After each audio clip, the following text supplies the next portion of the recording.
The only condition is that you believe right now that you already have those things, that those prayers, your prayers, the things that you want are already realized, that you already have them. That is the only condition required to pray successfully. Welcome back to the channel. Today we're going to be getting into Neville Goddard's Feeling is a Secret. This is chapter 3, prayer, and we're going to be covering the art of prayer and how to manifest anything to come into your world through this specific process of getting into the state akin to sleep. And also, we're going to be getting into how to disregard circumstances and things in your 3D world that are against you, that appear to be against you when you're manifesting something. Like if you're trying to manifest $1 million, but then all of a sudden you have all these bills come in and then you're thrown off from it and then you don't believe in your own manifestations. We're also going to cover that and how you can overcome those obstacles and still have a belief and still create and manifest anything that you want to come into your life. All right, so let's go ahead and jump into chapter 3, Feeling is a Secret by Neville Goddard. This chapter is titled Prayer. Prayer, like sleep, is also an entrance into the subconscious for manifestations. When you pray, enter into your closet, and when you have shut your door, pray to your Father, which is in secret, and your Father, which is in secret, shall reward you openly. Matthew Chapter 6, verse 6. Prayer is an illusion of sleep which diminishes the impression of the outer world and renders the mind more receptive to suggestion from within. The mind in prayer is in a state of relaxation and receptivity akin to the feeling attained just before dropping off to sleep. So what prayer is doing is basically it's a meditative state where your outside world starts to disappear. You start to go within yourself and create your own world from within your own imagination, within your own feeling states. By disconnecting yourself from the 3D world, you're shutting your 3D world off and you're going within yourself and creating your own world and your own feelings. That way you can manifest that and impress, have an easier time impressing the subconscious mind with a new feeling state, or already having, doing, or being something that you want to accomplish or something you want to manifest into your world. This is a much easier way to do that when you can disconnect yourself from the 3D world and go within and forget all about your 3D world. Disconnect completely, go within and create a feeling state through visualization, affirmations, or anything like this, whatever works better for you. So prayer is not so much what you ask for as how you prepare for its reception. Whatsoever things ye desire when ye pray, believe that you have received them, and ye shall have them. Mark 11:24. So what the Bible was telling us, it was giving us clues on how to manifest and create anything you want in your world. Whatever you desire, whatever you want, believe right now that you've already received them, that you already have them, and then you shall have them. It's giving us clues all through the Bible. All through the Bible, it's giving us clues how to use the law of assumption, how to manifest things into your world by taking in that frequency, that vibration, or that feeling state that you have already received the things that you want in life. You have already received them, and what would you feel like had you already received those things? And that's what you do when you go into prayer. You don't go into prayer asking God or asking the universe or asking the subconscious mind for something that you want, because that is not what the instructions are in the Bible for us. You have to, whatever you want, whatever you desire, you must go into prayer as if you have already received those things, and then you shall have them. Mark 11:24. It's written out for us in the Bible. These clues are there. Do not ask. You assume the feeling or the frequency or the vibration that you already have these things. And you go into prayer, you go into the drift, and then you impress the subconscious mind with that feeling that you already have these things. And then when you impress the subconscious mind with that feeling, then the subconscious mind is going to express that impression that you gave it into your world. It's going to shift realities. It's going to turn you into the version of yourself that you need to be in order to get those things, or it's going to open up lots of different doors for other people to come give it to you. But either way, you're going to get it, whether you change yourself, whether you go through failures, whether you go through trials and tribulations in order to develop yourself, in order to get those things, or you have other things, other doors open for you if you already have that conception of yourself where you're disciplined and you're ready for this amount of money or whatever it is that you're trying to receive. Okay, so once you impress the subconscious mind with already having something, you're going to get it if you land it right during prayer, and all of these clues are laid out for us in the Bible. All right, so the only condition required is that you believe that your prayers are already realized. All right, so I'm going to break this down very, very clearly because what Neville Goddard says here is very important and it's very simple. But I'm going to make this even more simple to understand, okay? Because this is the only condition required for you to manifest anything that you want into your world. The only condition is that you believe right now that you already have those things, that those prayers, your prayers, the things that you want are already realized, that you already have them. That is the only condition required to pray successfully. That's it. The only condition is that you already believe, that you believe right now that you already have those things. That's it. That is it. So your prayer must be answered if you assume the feeling that would be yours were you already in possession of your objective. The moment you accept the wish as an accomplished fact, the subconscious mind finds the means for its realization. To pray successfully, then, you must yield to the wish, that is, feel the wish fulfilled. So yield to the wish. And this is a big part of prayer right here, is yielding to the wish. And that's why you're supposed to go into this meditation, this meditative state or prayer, and disconnect yourself from your 3D world, because then you can connect with it and then you can just think about it. You can think about, what it would feel like had you already had these things, because you're disconnected from the 3D world. You're now in your own world, living in your own world, disconnected from everything, knowing that anything is possible to you. Anything is possible to you in this state, in this meditative state where you're disconnected from your 3D world, and then you're yielding to it. You're just accepting it as an accomplished fact right now, and how would that feel? And you're doing this in an effortless way because you're just connecting with it and you're having a good time doing this. Don't force it. You're yielding to the wish as an accomplished fact. All right, so the perfectly disciplined person is always in tune with the wish as an accomplished fact. And this comes down to how disciplined is your focus? How disciplined is your focus, and how developed is the muscle of your mind? Like doing the leaf exercise, doing the reverse exercise that Neville Goddard points out in The Power of Awareness. If you can do those things, you practice those, that develops that part of the mind where you can easily be perfectly disciplined and always be in tune with your wish as an accomplished fact, no matter what's happening in your 3D world that's contradicting that. These are the type of things when you have that muscle of the mind where you can stay focused on this one thing, which is the feeling of your wish fulfilled. No matter what's going on around you, the distractions in your world, you're able to focus on this feeling with laser-like focus because the muscle of your mind is so developed. Because when you do the leaf exercise, you're counting the leaves. You're not letting your mind be distracted or running off somewhere else. You bring it back. You're bringing it back 70 times 7. 70 times 7, you bring your mind back to that leaf over and over and over and over.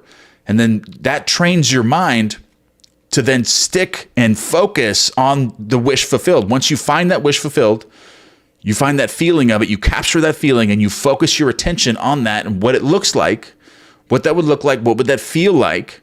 And then you hold on to that with your attention as a perfectly disciplined mind, always in tune with the wish as an accomplished fact. And also, the perfectly disciplined person knows that consciousness is the one and only reality, and that consciousness is an illusion, that it's a hologram. It's a high-tech simulated game that's projected from inside of you out to the screen of space. So it's basically just a movie that it's not real. It's not a real world. So the perfectly disciplined person studies this and they remember that. They know that. So when they go through their day and they deal with interactions throughout their day, they know that this world isn't real.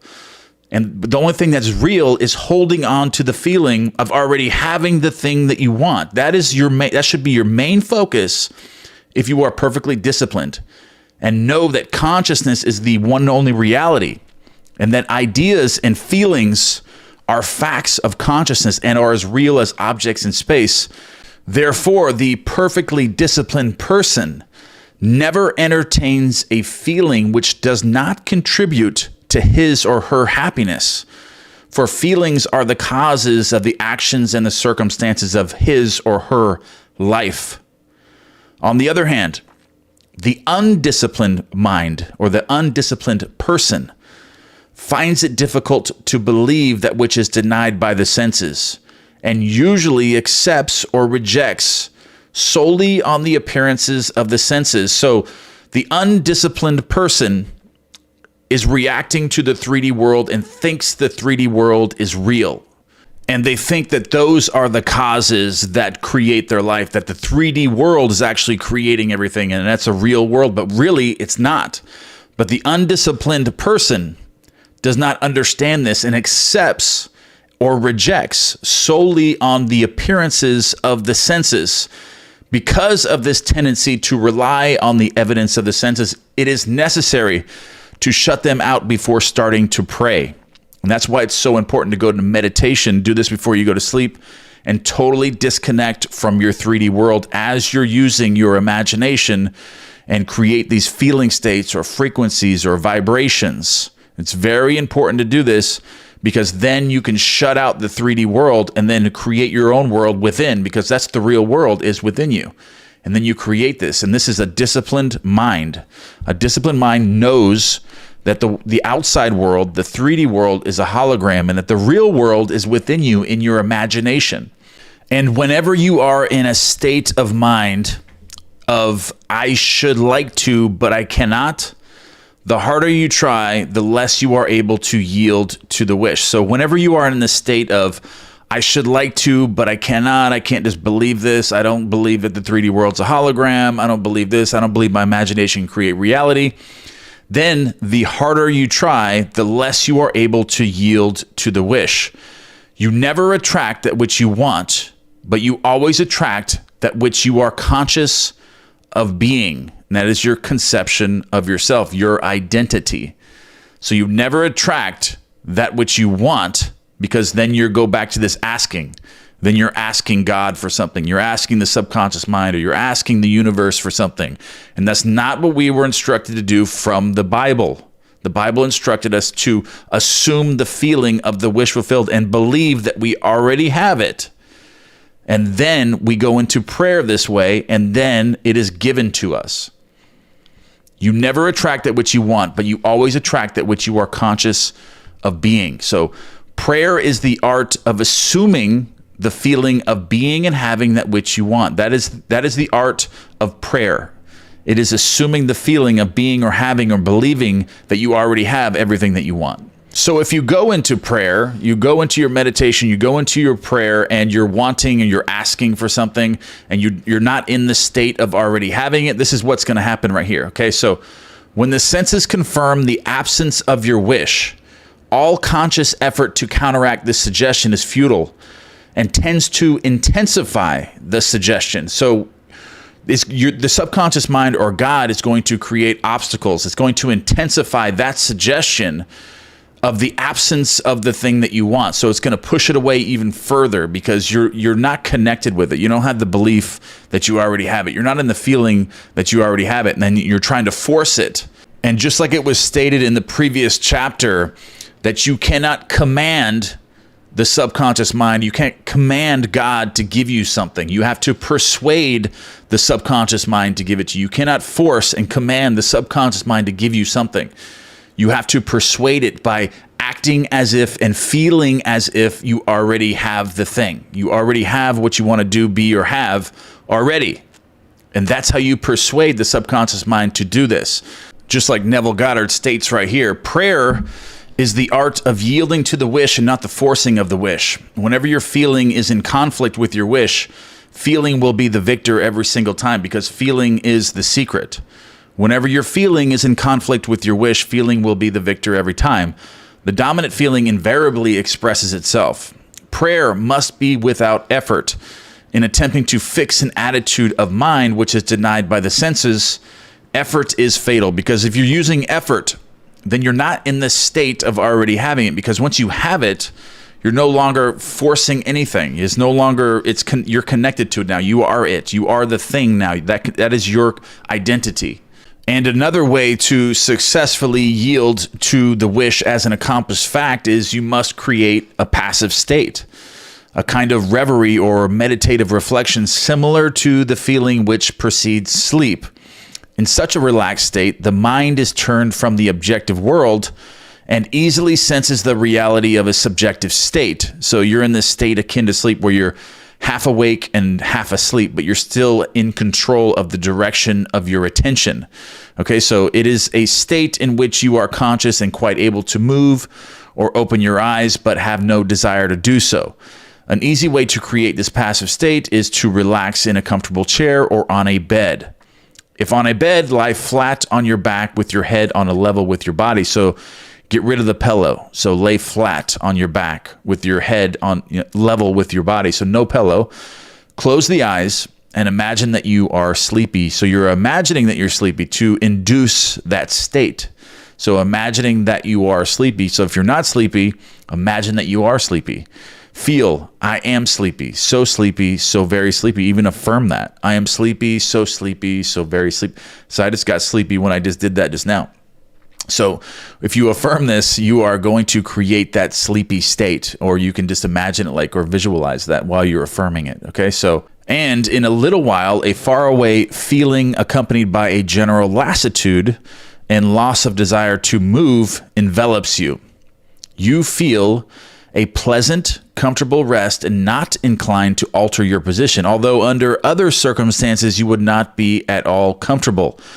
When this passive state is reached, imagine that you have realized your wish. So when you come and get into this state where you're half asleep, half awake, but you're still in control of the direction of your attention, that is when you have reached this passive state. And then you can imagine then that you have realized your wish, because now you're completely disconnected from your 3D world. But this state isn't exactly required to manifest anything. This is a state akin to sleep, which is very difficult to do. This took me so much practice to master this. This took me years of doing this exercise over and over, and it took me so long to be able to get in this state where I'm not awake, but I'm not asleep, but I'm still in control of the direction of my attention. This took some really, really hard work for me to do. That may not be the same for everybody, but it was for me, and it took a long time for me to master this.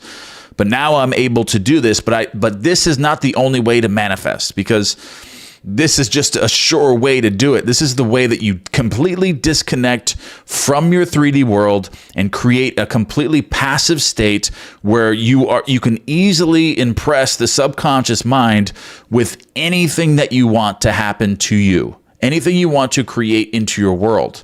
So Neville Goddard possessed this power, okay? So he may not have had to, really had to master this and taken years for be able to do it. He doesn't talk about that, but this is a very difficult, at least for me it was, but it took me years to be able to master this technique right here, to be able to get into the actual state akin to sleep. But it can be done, but you can manifest other things and anything that you want by just affirming or visualizing as you're going to sleep over and over and over, because eventually you will, if you start visualizing in an odd position, eventually you will get into this state anyway. So you can just start visualizing, or you can start affirming as you're just laying down and getting ready for sleep. And as you're doing that, you're going to take that feeling into this passive state on its own. So you don't have to really create the passive state and then start visualizing within that passive state. That's really difficult to do, but you can start visualizing before that, and eventually you're going to pass through the drift, and then you're going to impress the subconscious mind with that. Just keep doing the repetition with that, and you will land that eventually. Okay, so, and then Neville Goddard explains what you do when you get into the state akin to sleep. So when the passive state is reached, imagine that you have realized your wish. Now, or not how it was realized, but simply the wish fulfilled. Imagine in picture form what you desire to achieve in life, and then feel yourself as already achieved it. It's already done. Thoughts produce tiny little speech movements which may be heard in the passive state of prayer as pronouncements from without. However, this degree of passivity is not essential to the realization of your prayers. All that is necessary is to create a passive state and feel the wish fulfilled. So he's admitting there that it's not the only way to manifest, okay? That's just one way you can do it, and if you can do that, you can create anything that you want. There's nothing that can stop you, and you can actually see results, very, very quickly in your world if you are able to master that and really get into the state akin to sleep in that passive state, and then create your wish fulfilled and create that feeling state. It will come into your world like absolutely 100% every single time. So, all right, so all you can possibly need or desire is already yours. You need no helper to give it to you. It is all yours right now. Call your desires into being by imagining and feeling your wish fulfilled. As the end is accepted, you become totally indifferent as to possible failure. For acceptance of the end wills the means to that end. So when you emerge from the moment of prayer, it is as though you were shown the happy and successful end of a play, although you were not shown how that end was achieved. So you're not going to see the sequence of events that leads up to it. You're going to come out of this and you're going to feel that end, that successful end of the play.